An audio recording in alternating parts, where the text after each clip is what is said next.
Hello and welcome to the StudyTravel TV studio in sweltering London. I'm Nicola Hancox, back in the presenter's chair.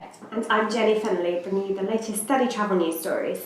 The headlines this week: new peak of English language students in Australia, Agents and consultants under scrutiny in Hong Kong, and English in Scotland campaign is launched.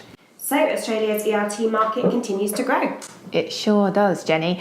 Australia's English language ELT sector experienced a 2% increase to a record peak of almost 178,000 students in 2017, according to analysis released this week by English Australia, although growth slowed compared with the previous year.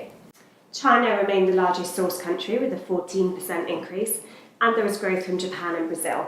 However, a number of the top 10 markets declined, including Thailand, Vietnam and Italy.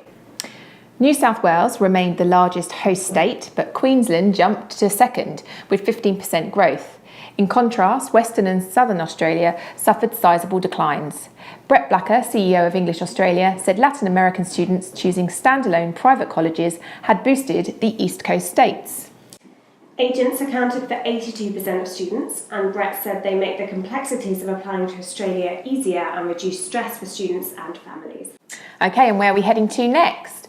Over to Hong Kong, indeed, where agents and consultants have come under scrutiny from the Consumer Council, which has questioned the impartiality of companies working on a commission and made recommendations for greater industry self-regulation.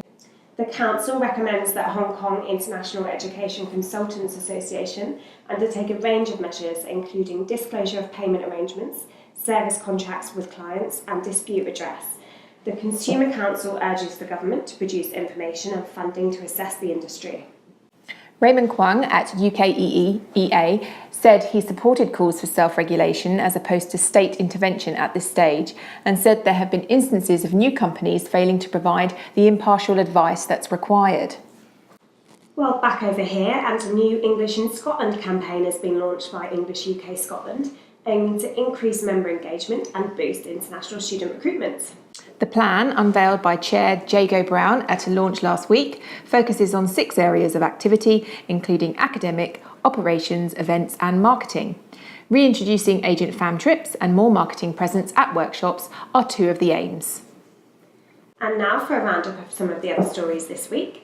Cambridge Education Group, or CEG, has announced a rebrand of its on-campus UCLan Pathway Centre to On-Campus UK North.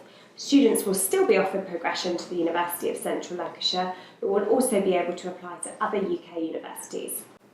It was a busy week for CEG as they also announced a partnership for their CEG digital brand with Cass Business School to market and recruit students for the online MSc in Global Finance. A Dutch court has ruled that Maastricht University and the University of Twente are not breaking the law by teaching psychology bachelor degrees in English, dismissing the claims of the lobby group Beter Onderwijs Nederland, which had brought the case. Higher education-focused agency group IDP Education has made Ireland the 6th English-speaking destination in its portfolio, following an agreement with University College Dublin, or UCD. A new research project from the Canadian Bureau for International Education has examined the motivations of international students intending to migrate permanently, showing that studying at a college, studying engineering, and being located in the prairies are variables that make students more likely to seek residency as well as nationality. And lastly, Immigration New Zealand has announced that it is now only issuing electronic visas, or e-visas, in place of physical labels in passports for all visa types. More on all of those stories on our website, where you can also see pictures from news editor Matthew Knott, who is currently visiting schools and agents in Tokyo. Thank you very much for watching. Goodbye. Goodbye.